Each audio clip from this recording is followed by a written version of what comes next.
Je vous remercie de ce très intéressant et formidable exposé, en plus qui a fait écho à bien des thèmes de ce cours concernant à la fois un pays, une période que je n'ai pas étudiée, donc dont je n'ai pas parlé.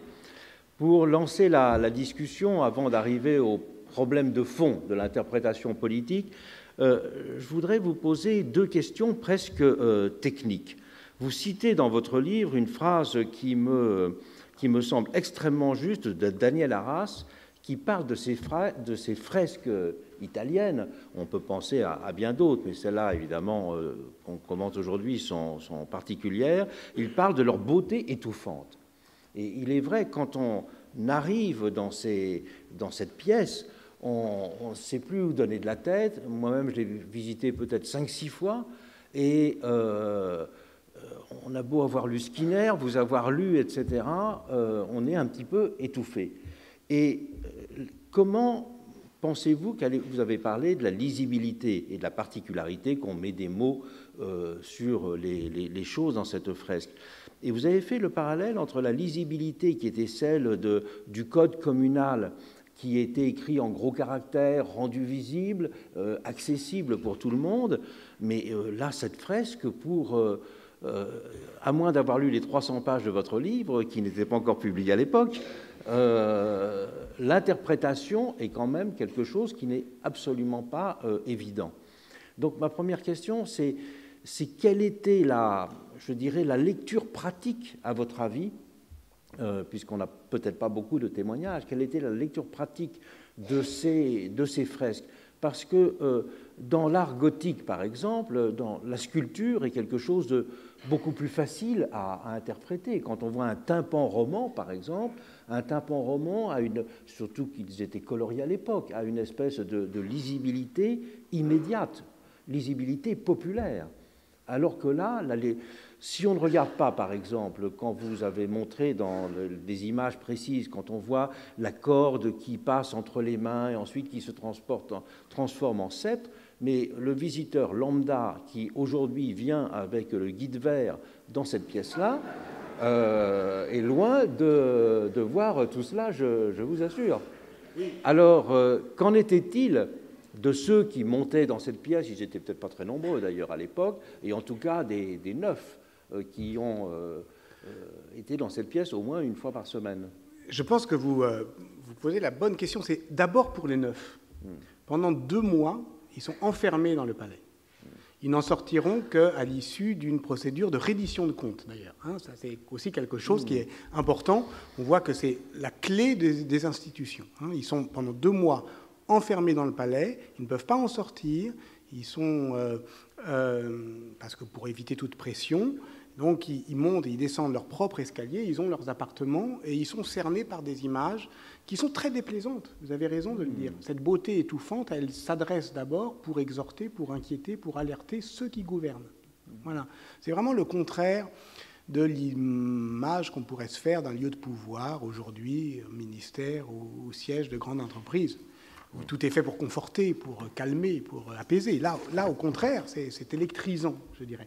Et y compris, d'ailleurs, les images qui s'adressent à eux. Tournez la tête, vous qui régissez. Donc c'est eux, vous qui gouvernez, vers celle qui est peinte ici. Donc ça, c'est pour eux. Donc je pense qu'eux sont amenés dans cette sorte de tête-à-tête entêtant avec leurs propres allégories à réfléchir au sens de leur action. Et donc, c'est cette question-là vous avez traité, c'est-à-dire la question de rendre lisibles et mesurables les effets concrets des politiques. Mais en même temps, ceux qui rentrent, comme mon anonyme siennois, et qui y va peut la voir, il est pris dans l'émotion. Enfin, il y a une émotion, l'appel à guerre, qui est une émotion qui fonctionne parce que justement, c'est la peur qui l'a mise en branle. En réalité, c'est de l'ordre de la rhétorique, mais la rhétorique au sens médiéval, c'est-à-dire que c'est un parcours, il faut qu'il y ait un ductus, il faut que ça parte de quelque part. Je pourrais aussi, sur la réception, le premier discours de réception, si j'ose dire, que nous ayons, c'est celui avec lequel je commence le livre, justement, c'est Bernardin de Sienne, c'est presque 100 ans plus tard, c'est en 1427, dans un contexte particulier, parce que c'est un prédicateur. Mais c'est une manière aussi de vous répondre, c'est-à-dire qu'il y a des professionnels de l'interprétation de l'image qui sont les prédicateurs. Et on sait très bien que cette prédication, en particulier dominicaine, ou en tout cas mendiante, ce sont les vrais professionnels de la médiation entre l'image et le texte, ou la parole, et en tout cas, ils sont habilités à faire parler les images. Et d'ailleurs, c'est frappant, puisque le Bernard d'Ancienne, en 1427, parle de cette image à des gens qui ne l'ont pas vue, enfin qui ne la voient pas, puisqu'il en parle en plein air, il en parle sur le campo, en disant lorsque j'étais loin d'ici, me revenaient en tête ces images peintes pour vous et qui assurément vous délivrent une belle leçon, et il commence à les décrire. Donc en fait, ce qu'il décrit, c'est une image au sens anthropologique, c'est-à-dire c'est l'impression visuelle qu'on ressent. Donc ça, en tout cas, un professionnel de la parole et de la persuasion comme Bernard d'Ancienne, 100 ans après, pratiquement, après Lorenzetti, croyait suffisamment efficace, puisque lui, ce qui l'intéressait, c'était juste l'efficacité immédiate du discours, d'appuyer son dire sur le souvenir qu'on avait de cette image, ce qui tendrait à prouver que quand même elle avait un impact au-delà d'une lecture érudite qu'on peut faire aujourd'hui. Une deuxième question matérielle concernant la peinture elle-même par Lorenzetti et son équipe. Vous dites qu'on n'a pas de documents et qu'on a simplement des paiements, si je puis dire. C'est tout de même modeste. Mais s'il y a une chose qui est juste dans le livre de Skinner, c'est au moins son titre. Oui. Parce que vraiment, cette dimension d'artiste en philosophe politique est éclatante. Oui. Et moi, j'ai du mal personnellement à comprendre qu'un peintre ait cette espèce de culture énorme, cette culture de philosophie et de théologie qu'il y a derrière ce travail. Alors, est-ce que ça veut dire qu'à l'époque, c'est un peintre comme lui, avec son équipe, était en quelque sorte en dialogue avec d'autres? C'est pas simplement passer une commande en disant faites une allégorie des malheurs qui arrivent si nous sommes mal gouvernés et des bonheurs qui arrivent si nous le sommes bien. Ça peut être une commande qui est très rapide, mais là on sent bien que derrière cette fresque il y a une accumulation considérable de points de vue politiques, de points de vue théologiques. Et on peut imaginer, quand on compare, je ne sais pas, par exemple, à la basilique Saint-François d'Arezzo, quand on voit les fameuses fresques de Piero de la Francesca, on peut imaginer que, avec la culture de l'Antiquité qu'a une personne à l'époque, un peintre peut peindre ça. Oui. Mais là, on a du mal à comprendre qu'un peintre comme Lorenzetti, qui a peint d'autres choses, et plus de lui-même, si je puis dire, sans être en dialogue permanent avec des philosophes ou avec des théologiens, peindre cela. En tout cas, si on vous suit dans votre interprétation, qui me semble très, très forte et très juste, ça veut dire que ces éléments d'interprétation, ils ont nourri en quelque sorte la commande, ou accompagné, à côté de la commande, ils ont existé. Qu'est-ce qu'on peut savoir sur ce point ? On peut savoir ce que les documents disent, c'est-à-dire effectivement des ordres de paiement sur un an ou sur 14 mois, qui indiquent que Lorenzetti est effectivement tous les jours dans ce palais, donc déjà, et il côtoie ceux qui y gouvernent. Donc on peut dire qu'il n'y a pas de commande. À mon avis, il n'y en avait pas. Je pense que c'est pas que le contrat est perdu, il peut y avoir des contrats, hein. Ouais. Mais à mon avis, il n'y en avait pas pour une raison simple, c'est que si vous essayez d'écrire, de commander cette fresque, en détaillant toutes les figures, ça fait plus de 300 pages, si on veut tout détruire, tout décrire. Donc, on était dans un dialogue permanent, probablement, avec les gens qui étaient là, sur place. Deuxièmement... C'est-à-dire avec le conseil communal lui-même ? D'accord. Avec le conseil et avec les intellectuels de cette... en particulier avec l'auteur anonyme des 64 vers de cette très savante composition poétique. Et moi, ce qui me frappe, c'est l'écart entre le nom d'Ambrogio Lorenzetti, qui effectivement cingle sur la fresque en belles lettres, là aussi latines, mais bien formées, Ambrogio Lorenzetti de Sienne a peint ceci, et l'anonymat de l'artiste, du poète, qui a écrit, parce qu'une chose est certaine, c'est qu'on ne peut pas imaginer que Lorenzetti ait écrit. les vers. Ça, c'est vraiment de la poésie savante, très dantesque, etc. Mais il reste anonyme, et c'est très surprenant.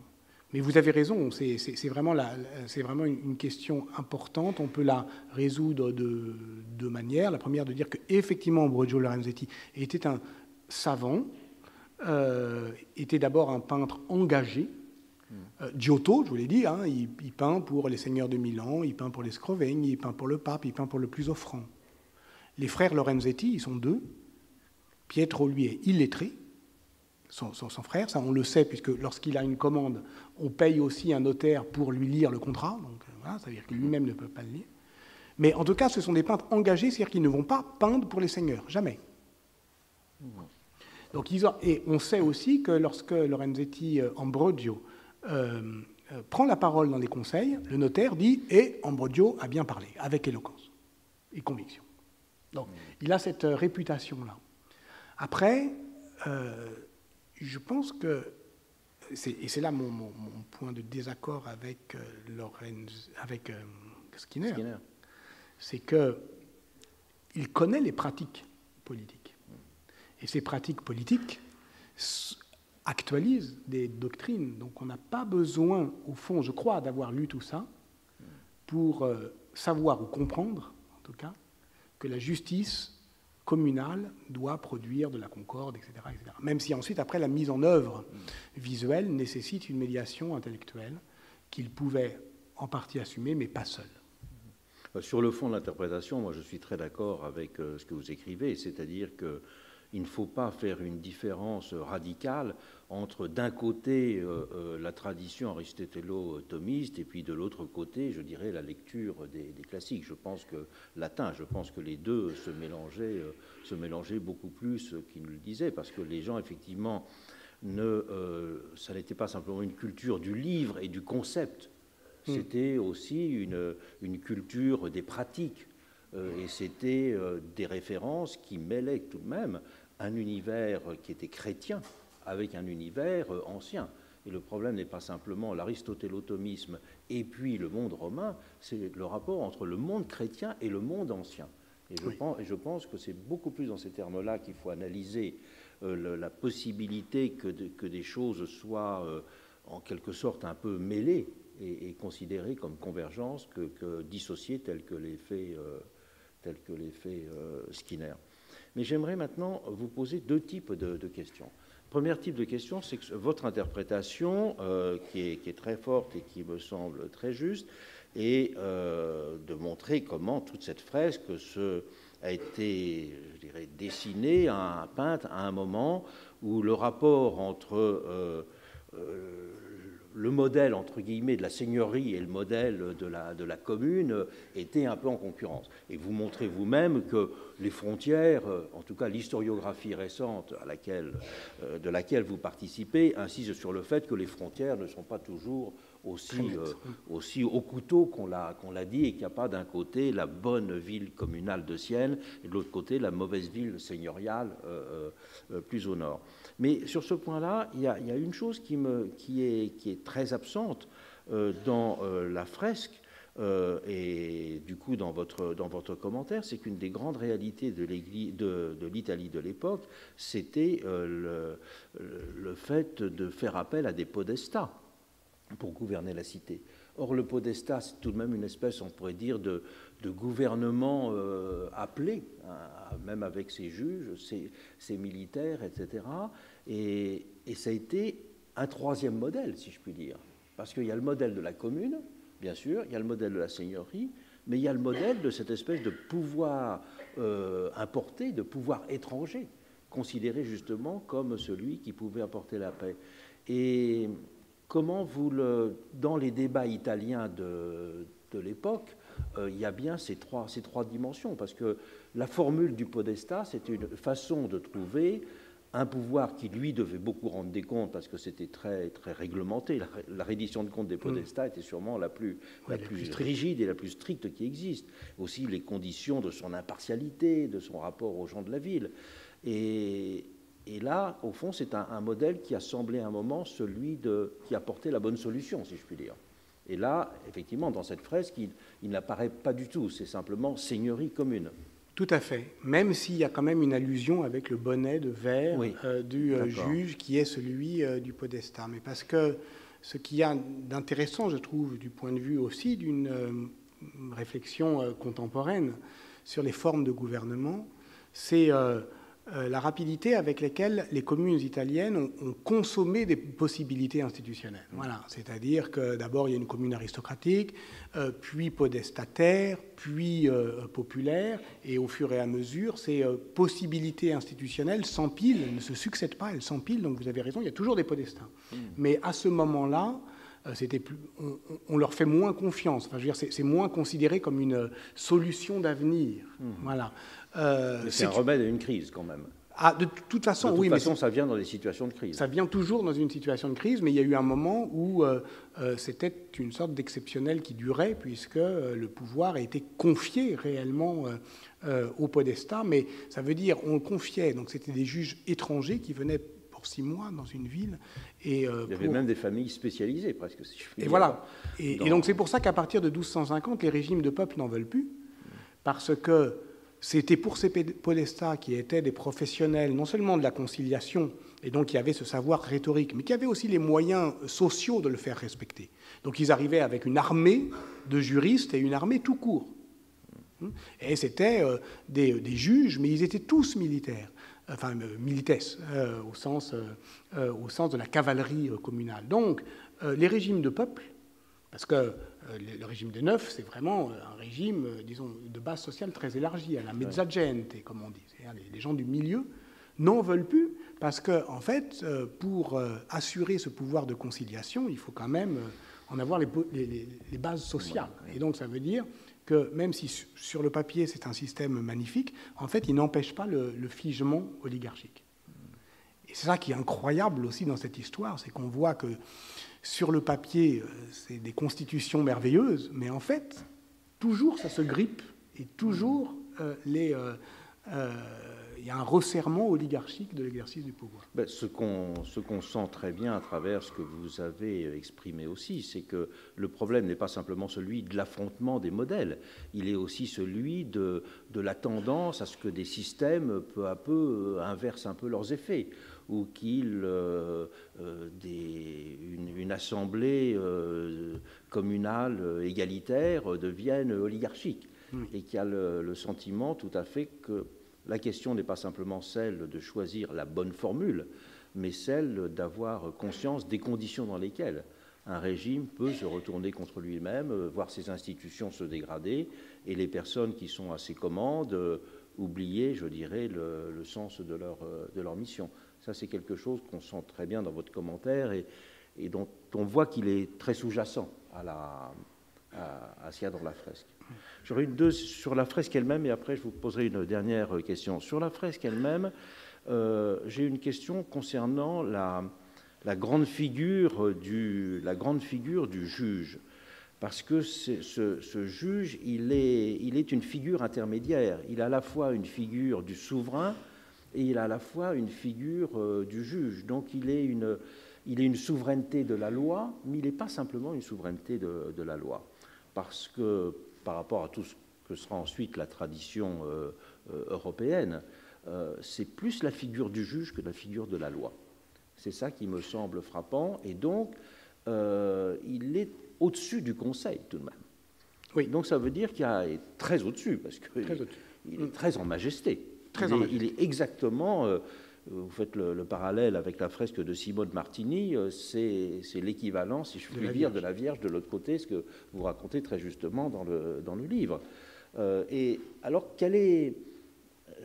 c'est une allégorie, mais est-ce qu'il représentait quelque chose comme institution, comme figure politique pour ceux qui regardaient la fresque? Parce que les 24 ou les 9, passés au rabot, ils sont quand même tout en bas. Ils sont quand même tout en bas.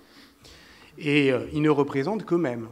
Alors que le juge ou le vénérable personnage, d'abord c'est la seule allégorie, c'est une allégorie, on ne peut pas en douter, mais c'est la seule masculine. ce qui est déjà intéressant du point de vue de la répartition des genres. Ça veut dire que ça fonctionne dans la réalité. Bah oui, parce que ce qui est assigné aux femmes... Enfin, à l'époque, en tout cas. Oui, c'est-à-dire que c'est un pouvoir effectif, exécutif. Ce qui est assigné aux femmes sous le pinceau de Lorenzetti, c'est d'exprimer des émotions ou des valeurs, mais jamais des actions.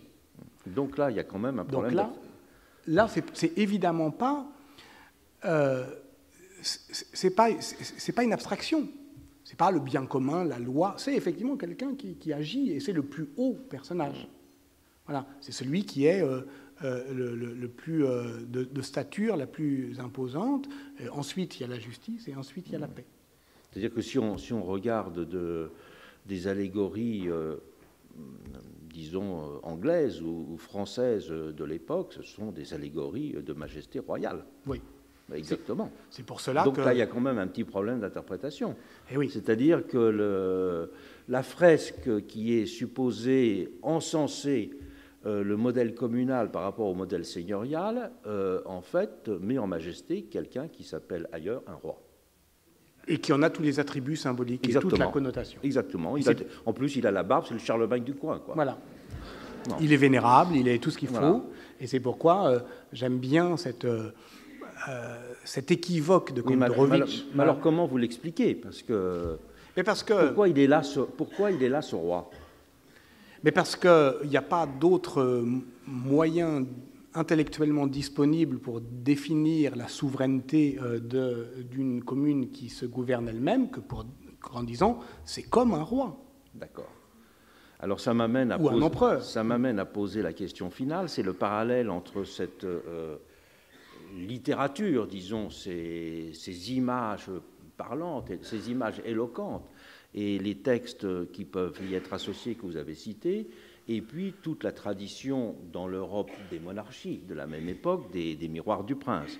Et même s'il y a un auteur comme Jean de Viterbe, auquel vous avez fait référence, qui à la fois fait un livre sur le régime de la cité et un livre sur le régime des principaux, en même temps, de l'autre côté, en Angleterre, il y a Jean de Salisbury, il y a Gilles de Rome qui écrit pour Philippe le Bel, et ces miroirs du prince, au fond, ils ont la même ambition que Lorenzetti, mais avec la différence que le souverain est le bon pasteur.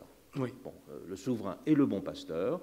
Il serait tout à fait représenté comme la même chose dans la presse, c'est le bon pasteur, et dont le pouvoir ne vaut que si il est validé par les qualités morales et les qualités, les vertus théologales, bien sûr, mais non seulement les vertus théologales, parce que dans les miroirs du prince, il y a beaucoup d'indications sur le mode de vie, sur la chasteté, on entre assez dans le détail de ce que doivent être les qualités morales des souverains pour pouvoir être gouvernants.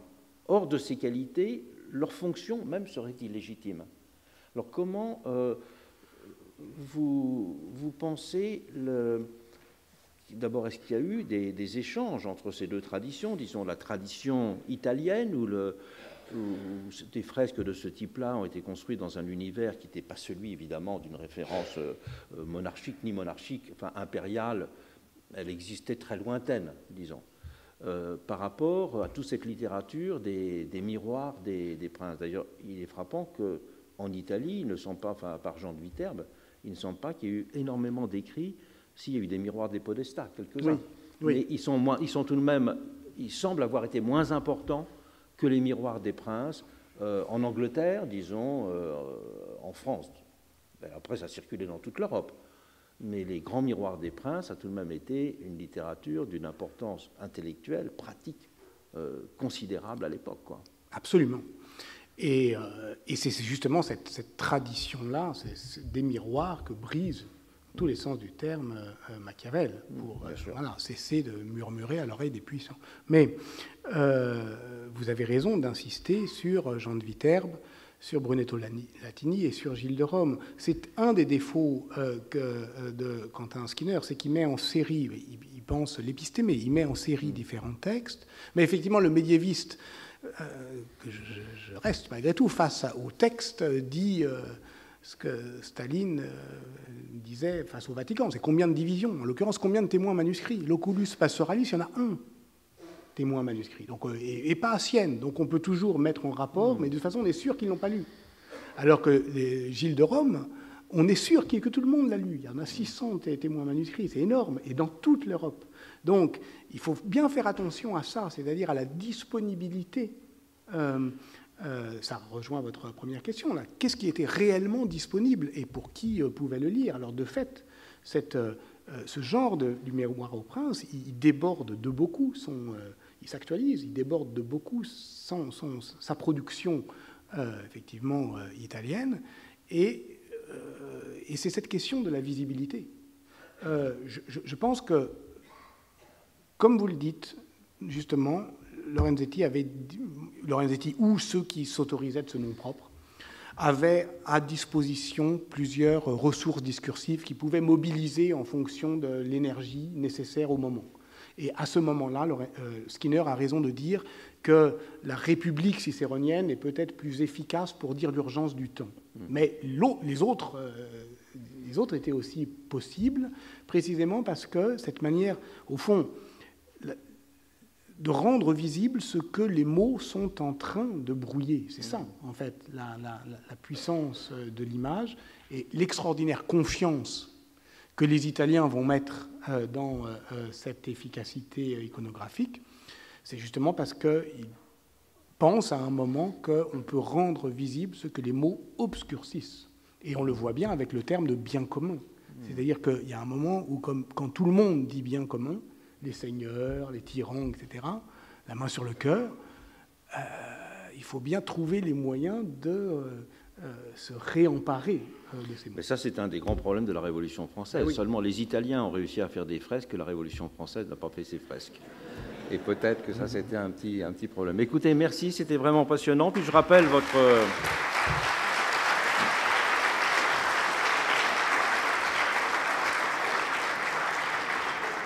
Je rappelle le titre de votre livre, qui est « Conjurer la peur », avec une particularité, c'est que le livre donne la préférence pour des grossissements de morceaux de la fresque, où on voit qu'ils sont... C'est de la peinture sublime et vraiment magnifique.